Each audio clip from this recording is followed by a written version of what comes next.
नमस्कार dear student, Trinetra classes के online platform पे आपका हार्दिक स्वागत है। पिछली 2-3 क्लासों के अंदर अपन ने केमिस्ट्री के अंदर एक टॉपिक पढ़ रहे थे, उसका नाम क्या था? मोल। क्या था?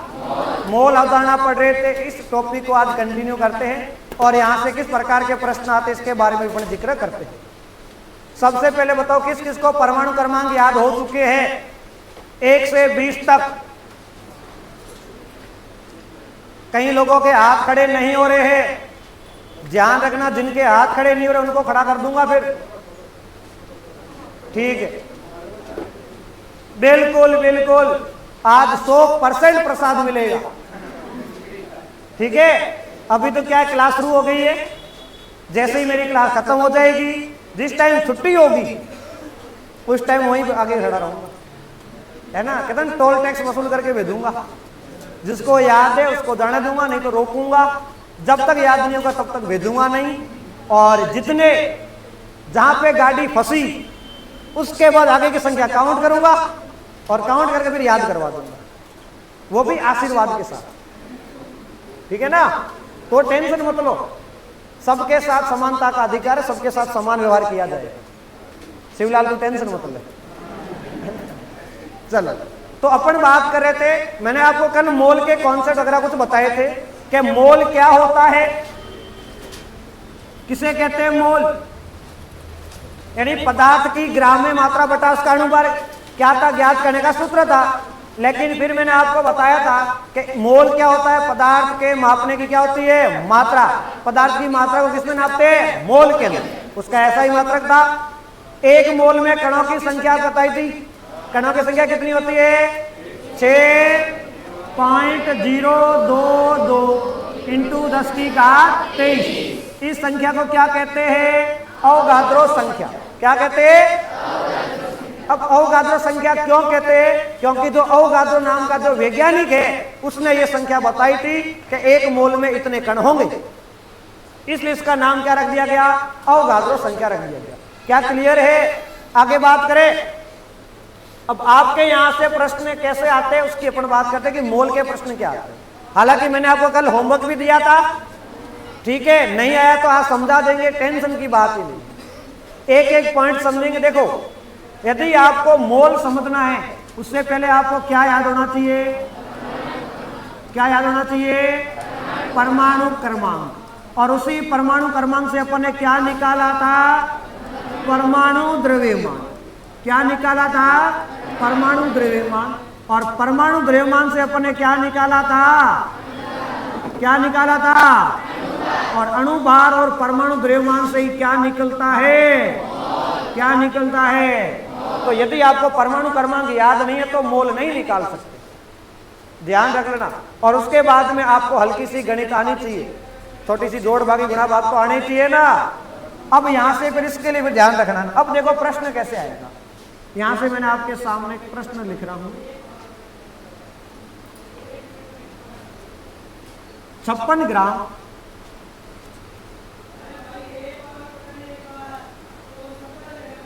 नाइट्रोजन गैस में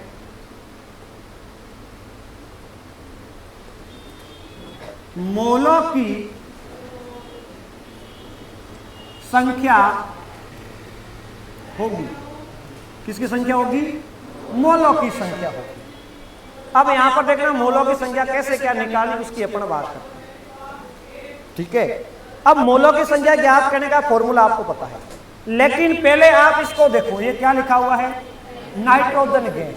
तो पहली बात तो आपको नाइट्रोजन गैस का सूत्र पता होना चाहिए। देखो, नाइट्रोजन आता तो N आता, पीछे क्या आ रहा है?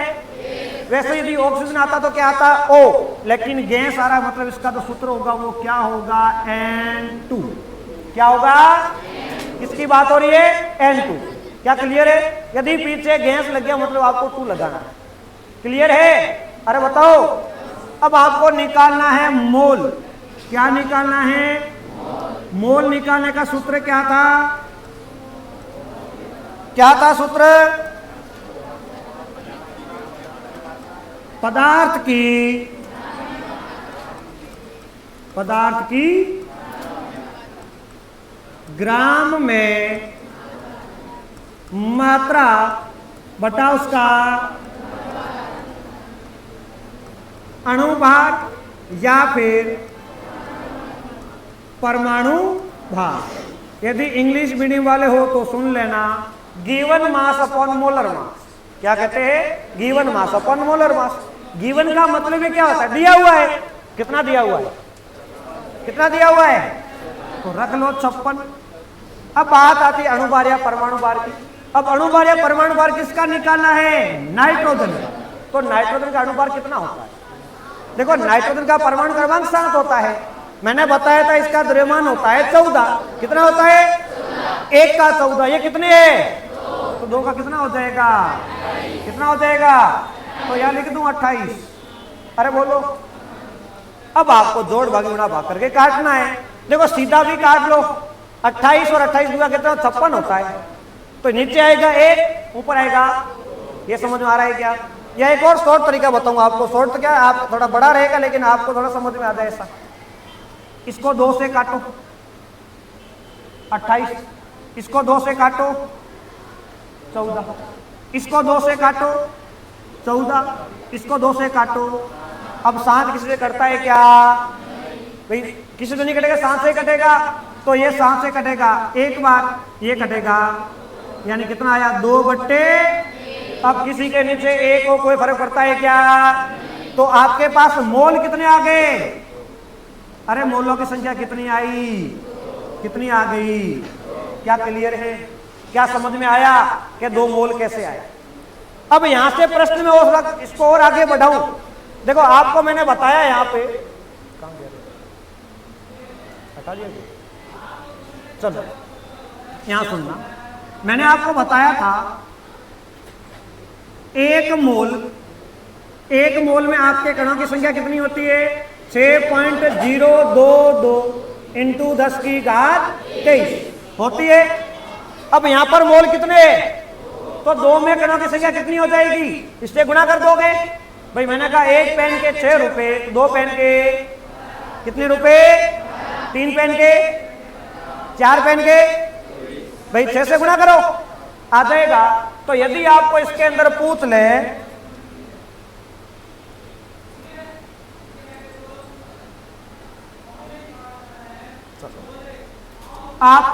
किसकी संख्या?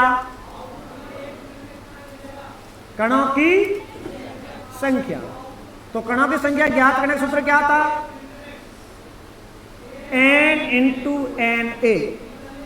क्या है? n into N.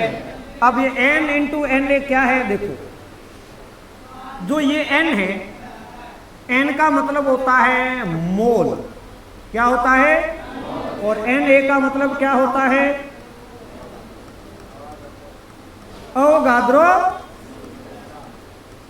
अवोगाद्रो संख्या। और अवोगाद्रो संख्या कितनी होती है? 6.022 इंटू 10⁻23। क्या क्लियर है? देखो, अवोगाद्रो संख्या आपको याद है, मोलक संख्या आपको निकालनी है। जो आपने निकाल दी, कितनी आई? कितनी आई? तो क्या करोगे? 2 इंटू 6.022 इंटू 10⁻23। ध्यान रखना, 10 की घात को छेड़ना नहीं है, आपको गुणा करना है आगे नहीं। अब 2 का मतलब क्या होता है? डबल। अब मेरे को बताओ, 6 का डबल कितना होता है? 12। फिर 0 का 0, 2 का डबल 4। 4 इंटू 10⁻, ये किसकी संख्या आ गई? कणों की संख्या। कण आ गए। यानी आपको यदि प्रश्न पूछे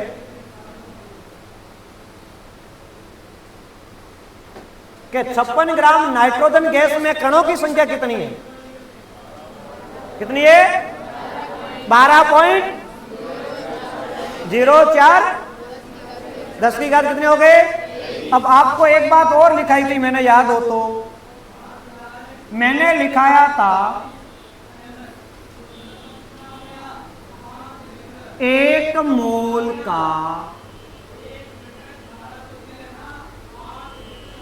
एसटीपी पर आयतन लिखवाया था या नहीं लिखवाया था?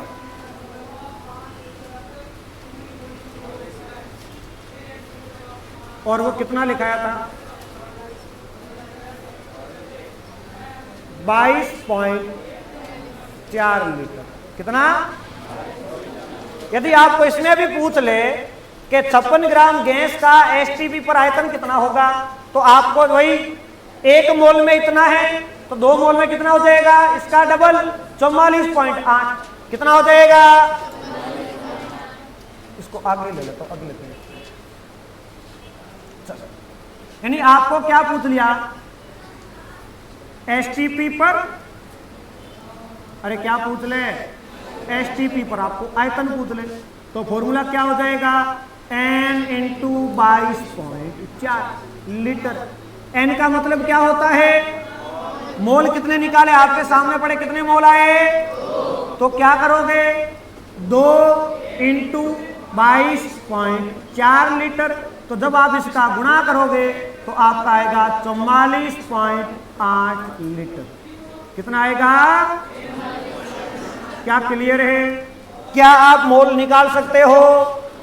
अरे क्या मोल निकाल सकते हो? क्या क्या कणों की संख्या निकाल सकते हो? क्या एसटीपी पर आयतन निकाल सकते हो? क्या अगला प्रश्न कर दोगे? क्या अगला प्रश्न दे रहा हूं, वो आपको प्रश्न करना है। एक बार रुक जाओ सारे, मैं कहूं तब।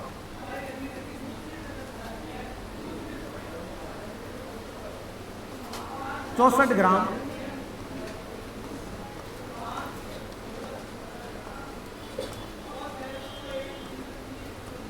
ऑक्सीजन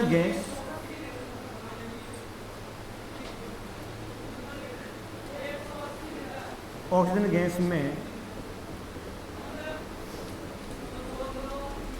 मोलों की संख्या, उसके बाद किसकी संख्या? कणों की संख्या, वह एसटीपी पर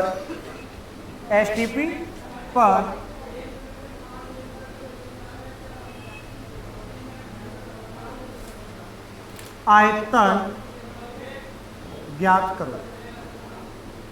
क्या करो? एसटीपी पर क्या करो? आयतन ज्ञात करो।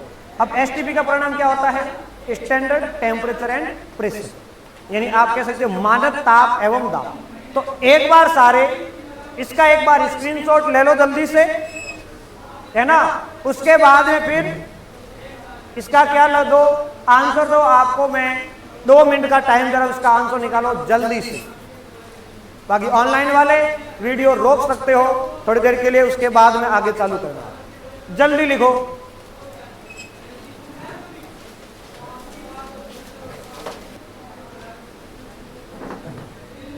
जल्दी करो, जल्दी करो।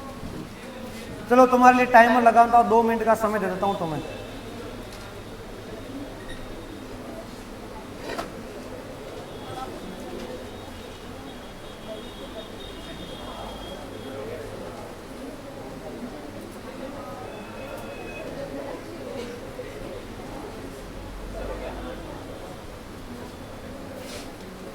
जिसका नहीं हुआ जल्दी करो, जल्दी करो।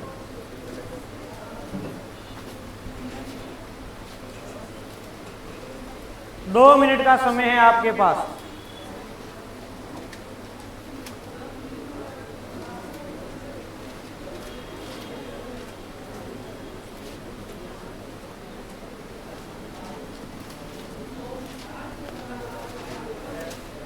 चीटिंग नहीं करनी है। सबने करी, बताऊंगा कहां करी है वो बताऊंगा। और जिसका नहीं आया है ना, वो इस दुनिया का सबसे बड़ा गधा है, ये ध्यान रख लेना, है ना।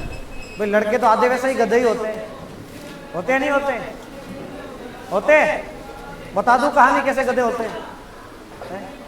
जैसे ही कोई लड़की हंसती उसकी तरफ देखने लग जाते हैं, है ना, तो गधे ही होते हैं। भाई कहते हैं कि लड़की हंसना लड़कियों की क्या है? अदा है। हंसना लड़कियों की क्या है? अदा। और जो फंस गया वही गधा है। इसलिए ध्यान रखना, कोई गधा मत बनना। जल्दी, जिसका नहीं हुआ है वो जल्दी करो। हो गया? चलो बस आपके 30 सेकंड और वेट कर लेते हैं। चलो हो गया है तो आगे बढ़ते हैं।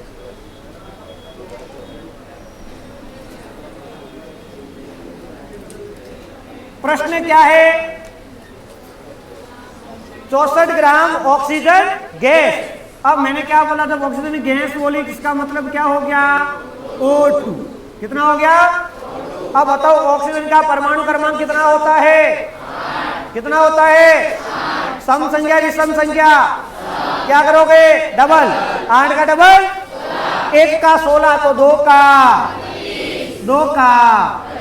अब सबसे पहले क्या निकालो? मोल। क्या निकालो? मोल निकालने का क्या फॉर्मूला है? पदार्थ की ग्राम में मात्रा बटा उसका, ग्राम में मात्रा कितनी है? 64। अणुभार कितना है? तो मोल कितने आए? कितने आए? तो 2 आए। तो इसका पहले वाला प्रश्न भी तो वही था, जब 2 मोल आए तो कणों की संख्या कितनी?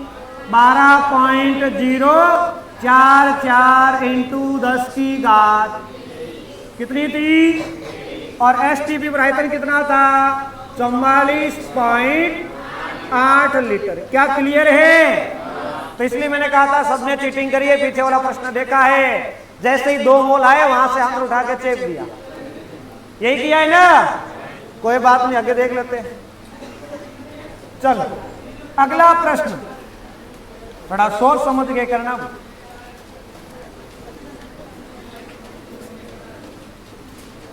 22 ग्राम CO2 में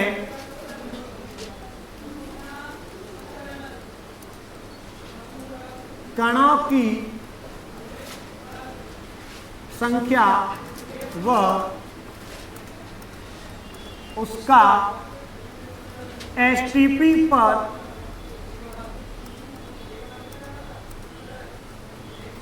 आयतन होगा। करो देखो, जल्दी करो। इसके लिए भी आपको मैं 2 मिनट का टाइम दे रहा हूं।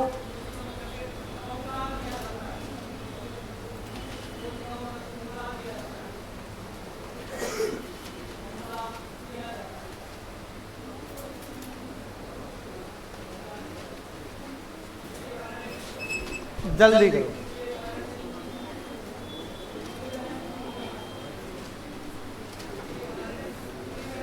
जल्दी करो, जल्दी करो।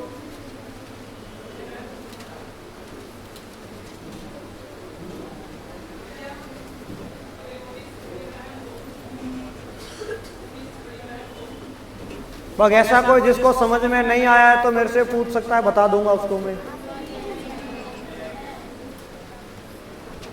पहले कहां गए थे? नहीं आया था।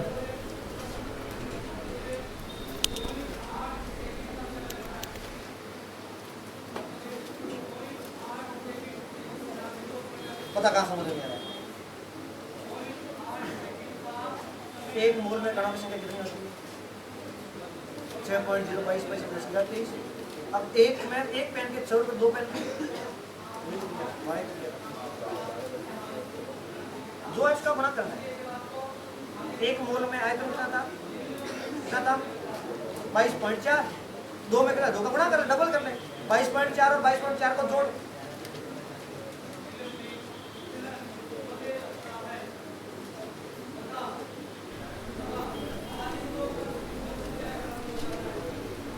जल्दी करो, 30 सेकेंड, जल्दी करो।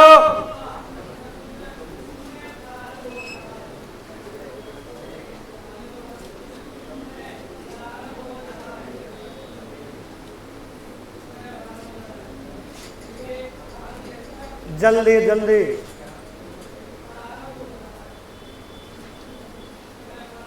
जैसे ही टाइम वेस्ट हो रहा है बैठे हो।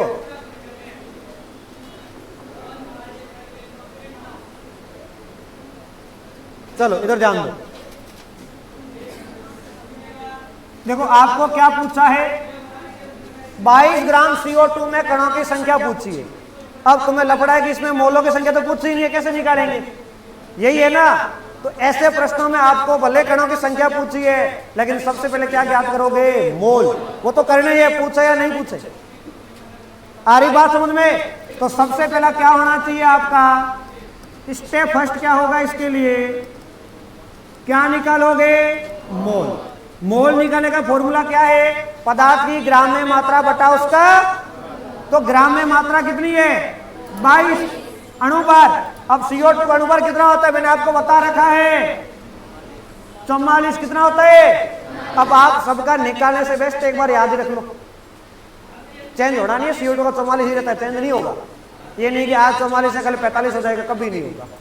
आप जिंदा हो तो भी 44 है, मर जाओगे तो भी 44 है। तो क्या आ जाएगा? 44। सीधी सी बात है। कितना हो रहा है? 1/2 हो रहा है, नहीं हो रहा है? 1/2 का मतलब 0.5, यानी इसको अपन क्या बोलते हैं? क्या बोलते हैं? मोल आ गया आपके पास, आधा मोल आ गया। अब आधा मोल है, आपको क्या पूछा है बेटा? कणों की, क्या पूछा है? कणों की संख्या। फॉर्मूला क्या है? n × n। यही तो है। n का मतलब क्या होता है? मोलों की संख्या। मोल कितने हैं? कितने हैं? 0.5 इंटू n। क्या होता है? अवगाद्रो संख्या। और अवगाद्रो संख्या कितनी है? 6.022 इंटू 10⁻23। अब इसमें इसका गुणा करना है। अब मैं आपको कॉमन सेंस की बात बताऊं, तुम गुणा करो नहीं करो, क्या क्या लिखा हुआ है? आधा।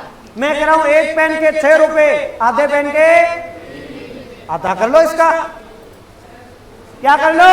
आधा। ये तो करना है भाई। एक पेन के 6 रुपए, आधे पेन के कितने रुपए देंगे? 3। तो कितना हो जाएगा?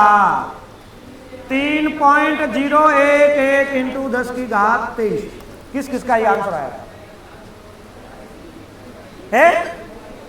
नहीं आया? तो क्यों नहीं आया? देखो आपके सामने पड़ा है, इसमें कोई बड़ी बात ही नहीं है। यहां भी इसमें लिखा है कि आधा, आधे का मतलब इसका आधा कर दो। अब अगला आपको क्या पूछा है? STP पर आयतन। इसका भी फॉर्मूला क्या है? n × 22.4 litre. अब n कितना है आपके पास? आधा। कितना है? तो ये 22.4 लीटर। मैं कह रहा हूं एक पेन के 22 रुपए, आधे पेन के कितने रुपए? 11। कर लो आधा, तो क्या आ जाएगा? 11.2 लीटर। ये लो आ गया आपका आंसर। क्या बड़ा था, क्या कुछ नहीं था इसके अंदर। तो आ रही बात समझ में? अरे कर सकते हो क्या? अरे कणों की संख्या और आयतन ना निकाल पाओ तो भी कोई दिक्कत नहीं है, लेकिन मोल निकालना सबको आने चाहिए। ठीक है ना? मोल तो आ रहा है, तो मोल आ रहा है, इसके बाद आगे क्या करना है? गुणा भाग तो करना है। अब आपको गुणा भाग नहीं आ रहा है कि सर हमने कि मैथ नहीं आती थी इसलिए तो एग्रीकल्चर ली। क्या ली? एग्रीकल्चर। लेकिन बेटा मैथ आपका कहीं पीछा छोड़ती नहीं है भाई। यहाँ तो ठीक है केमिस्ट्री है, तुम किसकी जेट की तैयारी कर रहे हो? तुम CO2 की तैयारी कर रहे हो? तुम किसी की तैयारी कर लो, करने तुम्हारे एग्रीकल्चर से बीएससी करोगे। बीएससी के फर्स्ट सेमेस्टर में मैथ लगती है, जाते ही मैथ है। उसके बाद में फर्स्ट ईयर में मैथ है, थर्ड ईयर वापस आएगी, 2 बार मैथ आती है। फिर क्या करोगे? मैथ में क्या आता है? अवकलन, समाकलन, जो फिजिक्स के थे अच्छे से हालत खराब हो जाती है फर्स्ट ईयर के अंदर। फिर आपने पढ़ा होगा प्रायिकता पढ़ी है, बहुलक पढ़ा है, माध्य पढ़ा है, माध्यिका पढ़ी है, मीन मोन मीडियन यही आते हैं फिर आगे, बारंबारता वगैरह, है ना? और तुम सोच रहे 10वीं में पढ़ के वही है, वो नहीं है। माध्यिका ज्ञात करने की 4-5 विधियां हैं, बहुलक ज्ञात करने की अलग अलग विधियां हैं। इसलिए थोड़ा पढ़ना पड़ेगा, मैथ से डरने के काम नहीं चलेगा। क्लियर है? लिख लिया क्या सबने? जिसने नहीं लिखा हो तो एक बार स्क्रीनशॉट ले लो, जल्दी से लिख लो, जल्दी लिखो, जल्दी लिखो।